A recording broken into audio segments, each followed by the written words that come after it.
தாயே, உன் பக்த மாரியம்மா உன்னை பார்க்க வந்திருக்கா. இப்படி மௌனமா இருந்தா எப்படி தாயே? சொல்லு தாயே. காலமெல்லாம் உன்னையே நினைச்சு பூஜை பண்ணிக்கிட்டு இருக்கேன்.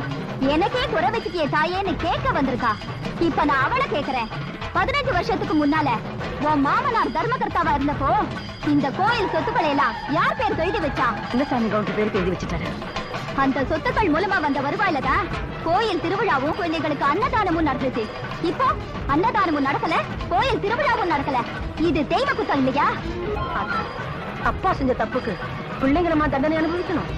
நல்லா இருக்குது நீ நியாயம். சொத்து சேர்த்தா பிள்ளைங்களுக்கு பங்கு வேணும், அப்பம் பாவம் செஞ்சா பிள்ளைங்களுக்கு பங்கு வேணாமா? சாயி, என் குடும்பத்துல நல்லதே நடக்காதா? விதிய மாத்த யாராலையும் முடியாது. இருந்தாலும் இதுவரைக்கும் நடக்காத கோயில் திருவிழாவை நடத்து. திருவிழாவில் தீ மிதி, நல்லது நடக்கும்.